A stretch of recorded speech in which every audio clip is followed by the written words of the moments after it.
ప్రియమైన దేవుని పిల్లలారా, ప్రభువైన యేసుక్రీస్తు వారి పేరట మీ అందరికీ వందనాలు. ప్రభువు పేరట మీ అందరికీ శుభములు, దీవెనలు కలుగునుగాక. ఈ ఉదయకాలం పరిశుద్ధ గ్రంథము నుండి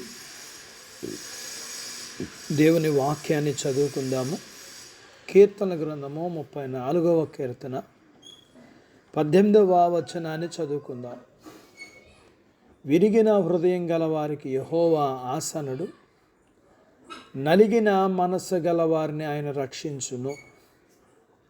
దేవుడు తన మాటలు మన కొరకు దీవించునుగాక. ఆమేన్. ప్రియమైన దేవుని పిల్లలారా, రకరకాల మనస్తత్వం ఉన్న మనుషులు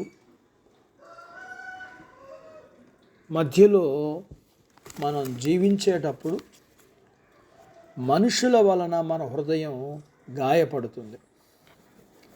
ఇతరుల ప్రవర్తనను బట్టి, వారి మాటలను బట్టి మన మనసు విరిగిపోతుంది. మనం కోరుకున్నట్లు మన జీవితం లేకపోతే జీవితం మీద విరక్తి పుడుతుంది.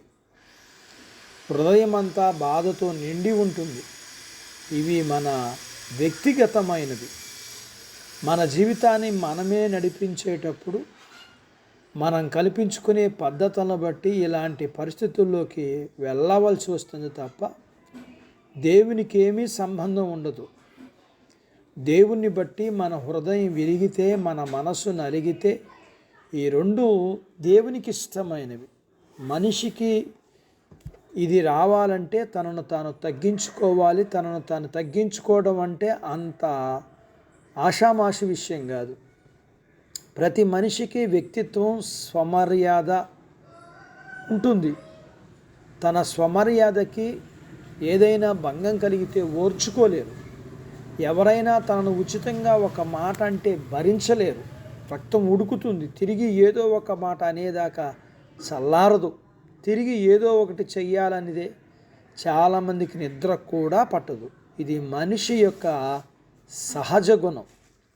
ఎవరైతే దేవుని యందు భయభక్తులు కలిగి జీవిస్తూ దేవుని హృదయపూర్వకంగా ప్రేమిస్తారో వారు ఇందుకు భిన్నంగా ఉంటారు. వారికి లోక విషయాలలో స్వమర్యాద ఉండదు. ముఖం మీద ఉమ్ము వేసినా తుడుచుకుని వెళ్ళే మనస్తత్వం ఉంటుంది. వారిని వారు హెచ్చించుకోవడానికి భయపడతారు. వారికి క్షమించే గుణం ఉంటుంది. ఓర్పు, సహనం అలవాట పడుతుంటారు. వారు బాధని, కోపాన్ని దేవునికి అప్పగిస్తారు. వారి రక్తంలో వాక్యం ఉంటుంది కాబట్టి వారి రక్తం ఉడకదు. వాక్యం మనిషిని అంత శరీరం వ్యాపిస్తుంది కాబట్టి వారు వాక్య ప్రకారం జీవిస్తారు. వాక్యం వారిని స్థిమితంగా ఉండేలా చేస్తుంది. ఎవరి శరీరంలో అయితే వాక్యం ఉండదో వారి రక్తం ఉడుకుతుంది. తమను తాము తగ్గించుకోలేవారు. వారికి విరిగిన హృదయం, నలిగిన మనస్సు రాదు. వారి అహంకారం దెబ్బతిని రెచ్చిపోతారు. అలాంటి వారితో దేవుడు ఒక్క క్షణం కూడా ఉండడు. నలిగిన హృదయం కలవారు ఇతరులను ప్రేమించగలరు. దేవుడు వారితో ఉంటాడు. వారి ప్రతి కష్టం దగ్గర దేవుడు వారికి సహాయం చేస్తాడు. అట్టి బాధ్యత దేవుడు మనకు దయచేయునుగాక. ఆమెన్. ప్రార్థించుకుందాం. నాతో పాటు ఏకీభవించండి. మమ్మలను మిక్కిలిగా ప్రేమించిన మా ప్రియ పరలోకపు తండ్రి, మీ పరిశుద్ధ నామమును బట్టి మీ వందనాలు. ఈ ఉదయకాలం మీ పాదాల దగ్గర మీ లేఖనాన్ని మేము నేర్చుకోవడానికి సహాయం చేశారు. నేర్చుకున్న లేఖనపు సత్య ప్రకారం మేము నలిగిన హృదయం గలవారమై మిమ్మును కలిగి ఉండి మా ప్రతి అవసరం దగ్గర మీ చేత సహాయం పొందుకునే బాధ్యత మీ పిల్లలందరికీ దయచేయండి. మీ పిల్లలను దీవించండి. చిన్న బిడ్డలను, యవనస్తులను, వృద్ధులను, స్త్రీలను, పురుషులను దీవించండి. వారి చదువులు, ఆరోగ్యాలు, ఉద్యోగ ప్రయత్నాలలో విజయాలు ఇవ్వండి. ఉద్యోగాలలో ప్రమోషన్స్ ఇవ్వండి. చేతి పనులు, వ్యాపారాలు, పొలాలు, పశువుల్ని దీవించండి. వివాహాలు కాని వారికి అవ్వటానికి, గర్భఫలములు లేకున్న వారికి ఇవ్వండి. గర్భం కలిగిన వారికి సుఖమైన ప్రసూతి ఇవ్వండి. ప్రసూతి అయిన తల్లి పిల్లలకు ఆరోగ్యాలు ఇవ్వండి.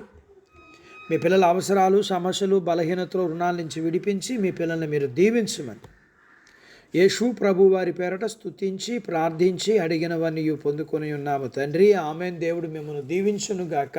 ఆమెన్.